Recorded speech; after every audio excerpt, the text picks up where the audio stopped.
We have now come to the point where we now have to listen to the eulogy, which will be presented by none other than our President Cyril Ramaphosa. Mr. President, we say to you, one of your strongest branches has been ripped off from the tree, but we do hope, Mr. President, with those who are remaining behind to carry on with the work that we have to do, as led by yourself, we will be able to stay true to the spirit of our fallen hero. May I respectfully request, Mr. President, that you come to stage and give us that eulogy. Thank you.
Long live the spirit of Bavelile Hlongwa, long live.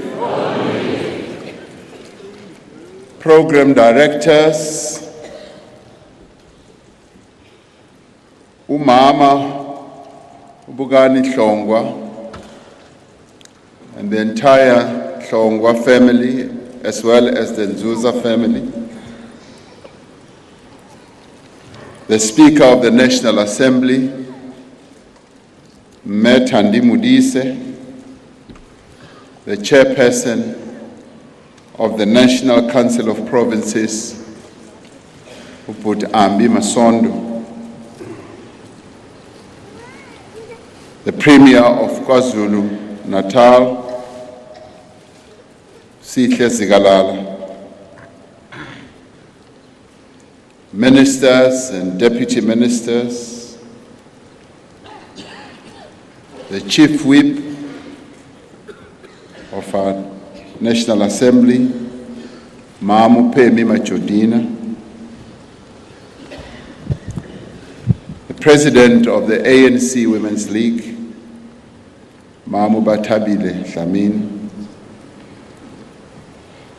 the President of COSATU, Sisi Zingiswalosi, the leadership of the ANC at national, provincial, regional level, and the leadership of National Task Team of the ANC Youth League,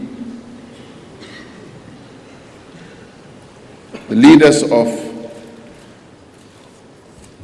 other political parties, in particular Babu Hlabisa, IFP, Babu Zungu, NFP,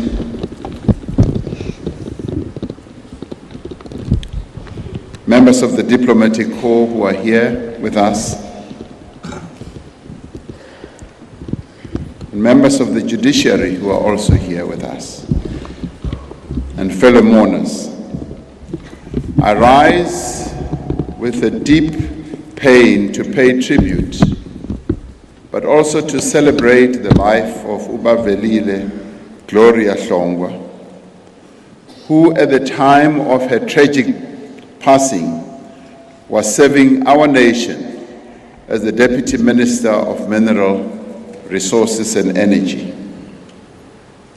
She lost her life in a tragic accident trying to save others as she reached out to people who she did not even know who were involved in another accident, a gesture that on its own does give us a moment to reflect on her character, which one can only describe as a substantial demonstration of Ubuntu. On this occasion, we also pay our condolences to the families of all the other people who perished with her in that most horrible accident. Families who now also have to brave the agonizing journey of taking their loved ones to their various places of rest. On behalf of our government and the people of South Africa, I once more convey our deepest condolences to the Hlongwa and Zuza families and relatives over this tragic and untimely loss of their daughter, their sister, aunt, mother, and also to her friends and comrades, and to the entire nation, which is still reeling from the shock of this loss. In the same spirit, as government, we convey our heartfelt condolences to the families of the people who lost their lives in the same accident that night. These are the families of Kekana in Hammanskraal and Malaka in Soshanguve, who also lost their young sons, Katlego and Sipho, as well as those others who sustained injuries in that calamity. This week on Thursday, we dispatched government officials to visit these families and convey our message of compassion and support. Through our prayers, commiserations, and support, we are determined to ensure that these families do not walk this daunting journey alone. We wish that they be comforted and that their souls, the souls of our comrade, Honorable Deputy Minister Hlongwa, and those who departed with her should rest in peace. This Wednesday in Cabinet, all Deputy Minister Bavelile Hlongwa's colleagues were filled with deep sadness as we all observed a moment of silence and sadly looked at the empty chair she was supposed to sit at which we had adorned with flowers in her memory. As government, we lost a very important team member in our relatively new executive.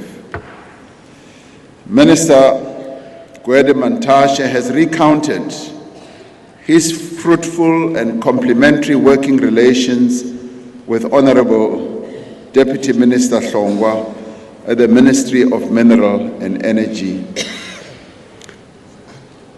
Some of the things he mentioned, which have reverberated in the tributes across the country, were her passion, her energy, her humility and eagerness to serve the nation. Let me, as I'm speaking soon after he spoke, immediately rebut some of the things that he was saying.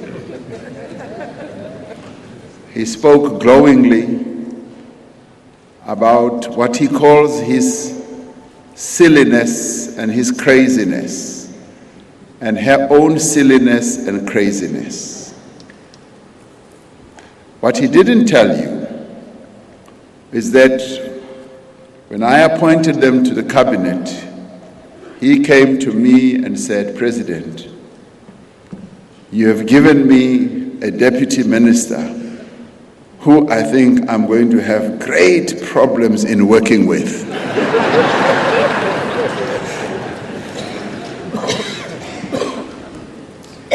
Uthe mayesho njalo ngabona ukuthi unokwesaba. Ngabona uminister owayethukile ukuthi uzawumenze njani lo deputy minister ongathi crazy.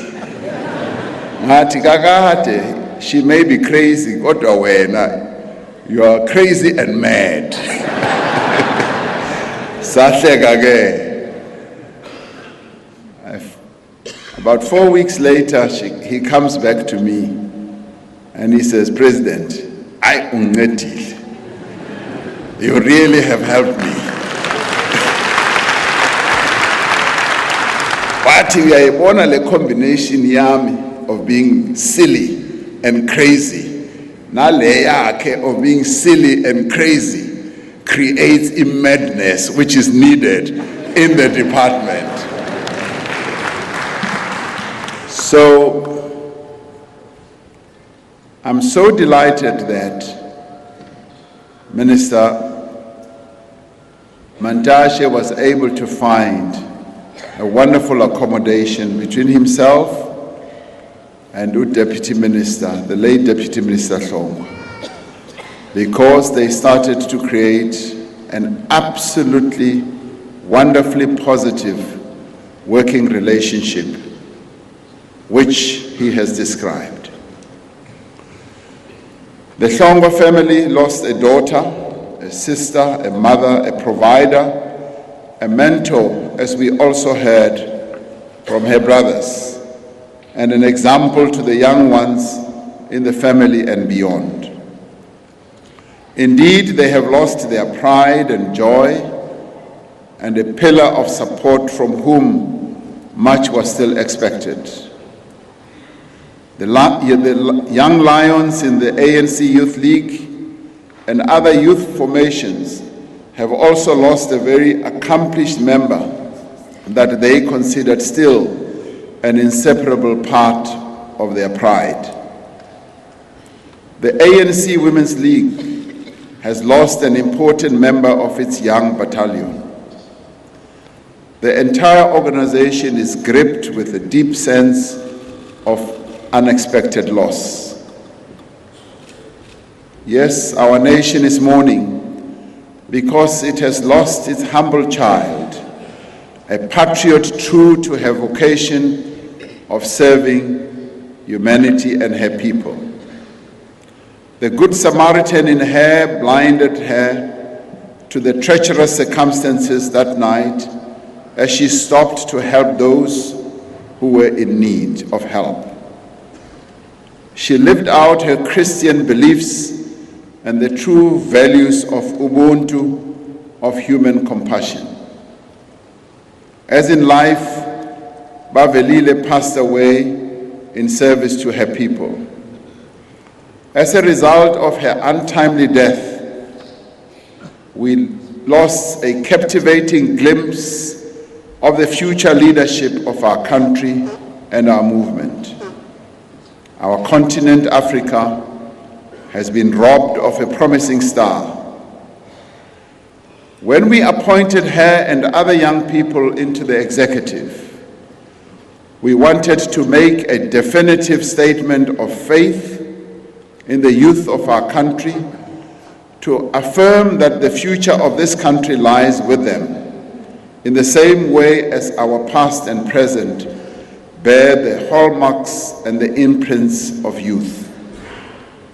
If anyone ever doubted the contribution that young people could make to the public affairs of our country, Bavelile and the other young people that we have put in strategic positions have proved that our country has gained manifold from the contribution that she and her peers continue to make. BV was forthright, She was robust, she was informed, she was academically grounded. Her contributions were underpinned by a unique urgency and always focused on the future. Even at her tender age, she always looked to what her generation would bequeath to their next generation. Her recurring theme was, we must ensure that we transform our country, our economy, and return the land to the people of our country so that those who come after us, she would say, should never have to ask what we did to address the poverty, the unemployment and inequality in our country. In expressing her views, she was unapologetically fearless. She was courageous. She was ready to take risks. She was basically a revolutionary, and she was a visionary as well.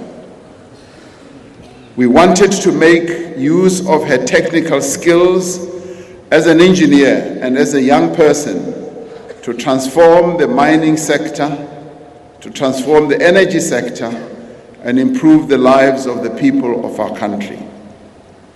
All of us know that the freedom that we enjoy today owes a great deal to the initiatives, as well as the sacrifices of the successive generations of youth, of people like Pixley Kaisa Kaseme, Anton Lembede, Nelson Mandela, Walter Sisulu, Oliver Tambo, Steve Biko, Charlotte Maxeke, Solomon Mahlangu, the Legion of 1976, and countless people in our ranks who over the years risked their own lives to fight injustice. Bavelile Hlongwa was a shining model for the youth of our country to emulate. She was educated not only by virtue of her studies in chemical engineering and public management, but also because she was immersed in the lives and the struggles of our people in various communities. There is no better way to learn than through social activism. In her early life, she was a community worker, a caregiver, which gave her an amplified view of the challenges and everyday realities of life that our society unremittingly faces.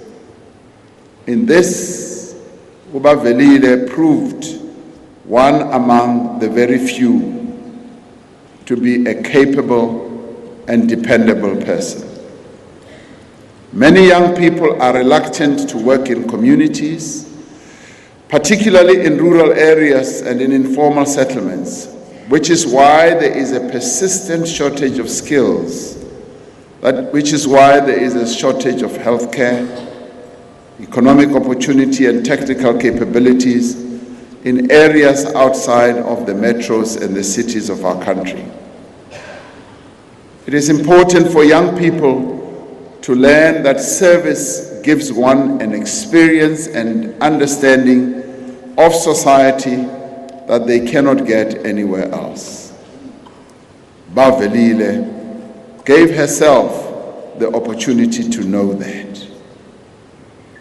In her university life too, BV was constantly active in service, in the students' residence, in the Student Christian Fellowship, in student politics, and also in the Student Representative Council, until she became the first woman president of the SRC at her university.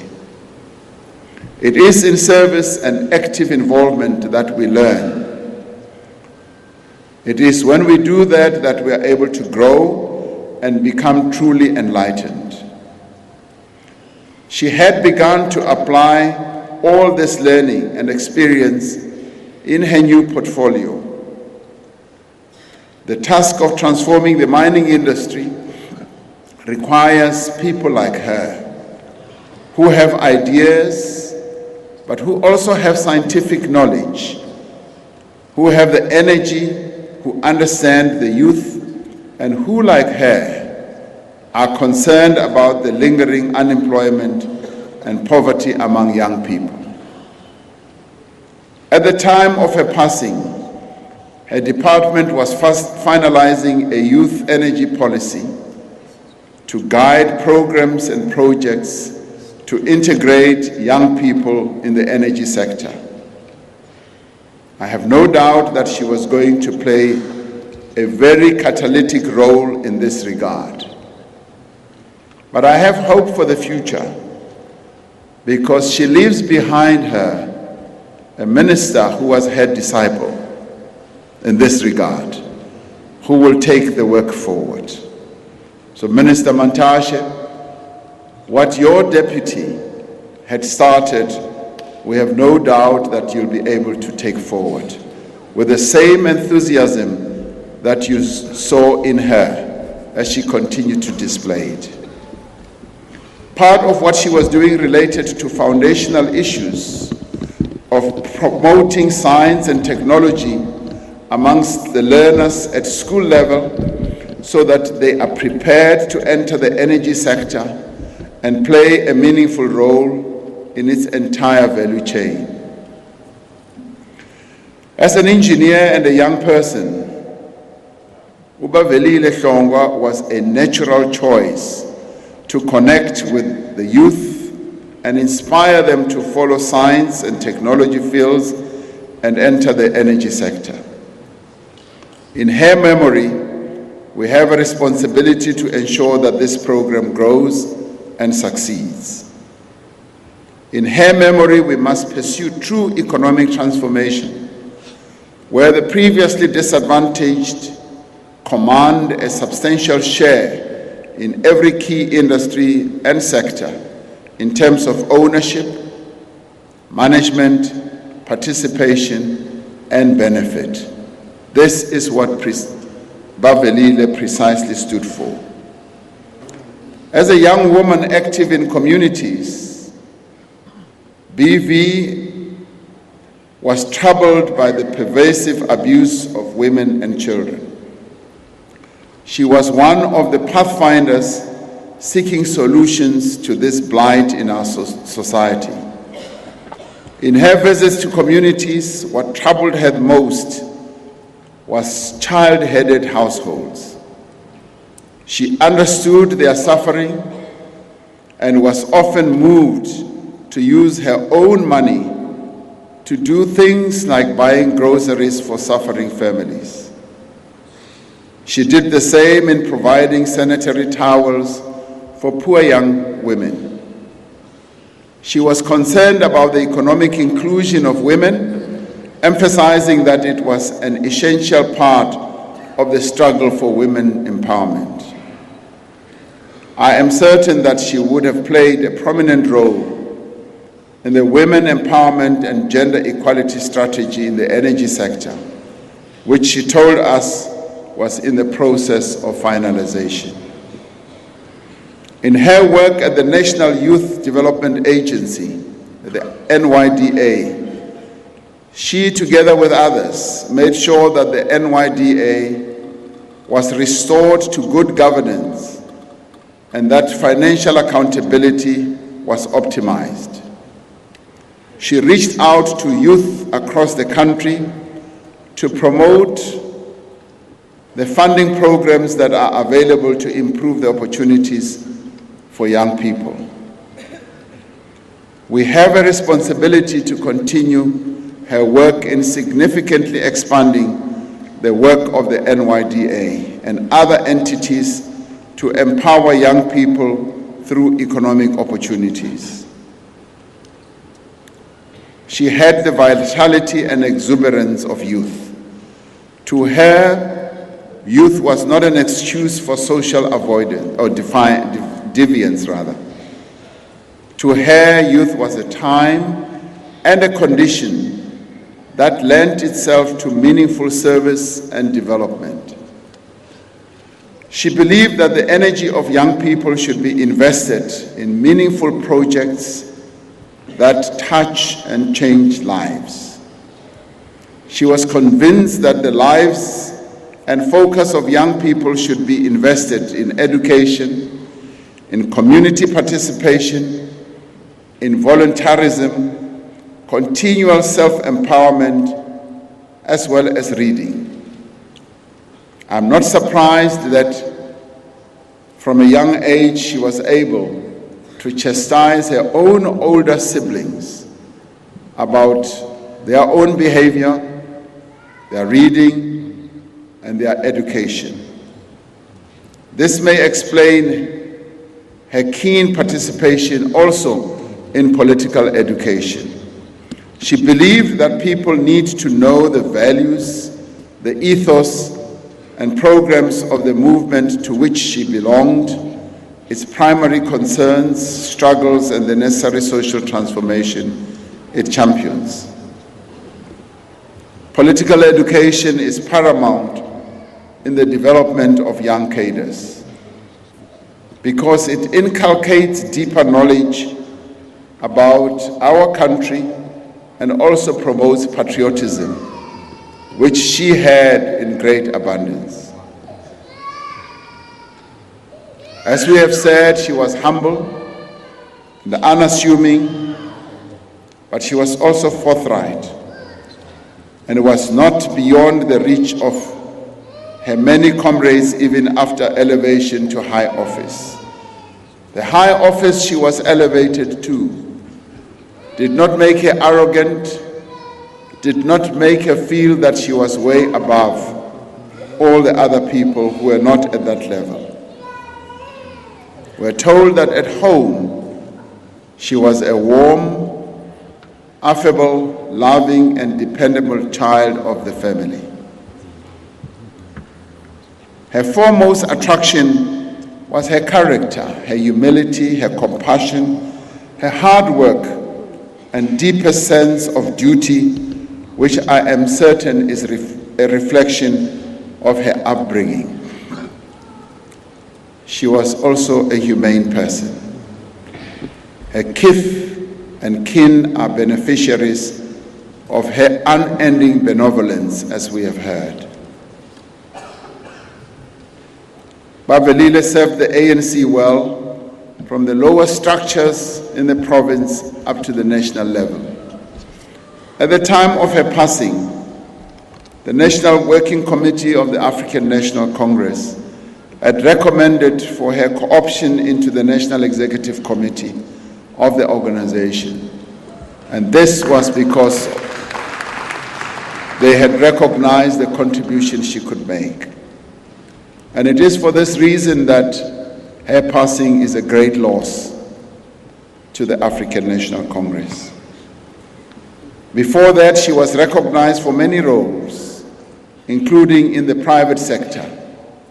This recognition, few can disagree, was earned. As we mourn her untimely passing, we take solace in the purposeful and exemplary life that she led. We weep because we love the kind of person that she was. We weep for the people who loved her and the country that she loved. She did more for her society in less than 4 decades of life than many who reach old age manage to do. She is the one person who will be sorely missed, but we will always remember her. To her family, I say, we know that the passage of time never really heals the wounds that have been occasioned by such a tragic loss.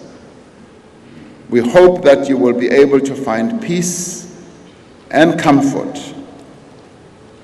To us, her colleagues, we must carry on with the work that she was involved in with all of us. This we have to do because we must do it, because our people would want us to do so, and because the memory of her life will be the light that guides us as we go forward. Bavelile has gone home now. She will be guided by the great women of our struggle that she idolized and emulated. She will be guided by Umama Albertina Sisulu as she navigates her passage to where they are. By Lillian Ngoyi, by Umama Winnie Madikizela Mandela, Charlotte Maxeke, Dorothy Nyembe, and many others. She will join the ranks of all those great leaders, leaving those of us who grieve her passing with the memory that she left us, the good that she did, the dreams she worked towards. And there will be a single enduring image, the image of a committed young comrade who was hardworking, decent, committed, reliable, dignified, and honorable. As someone said, lives are like rivers.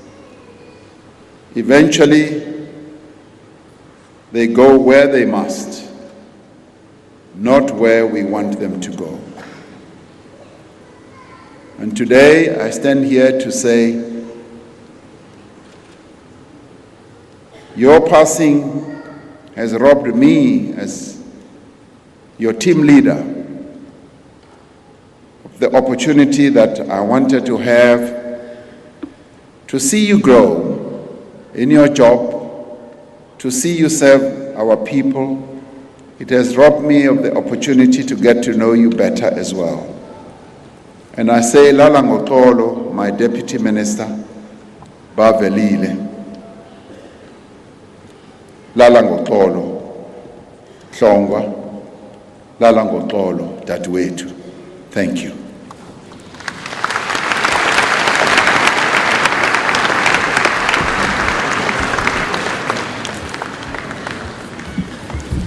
Thank you very much, Mr. President.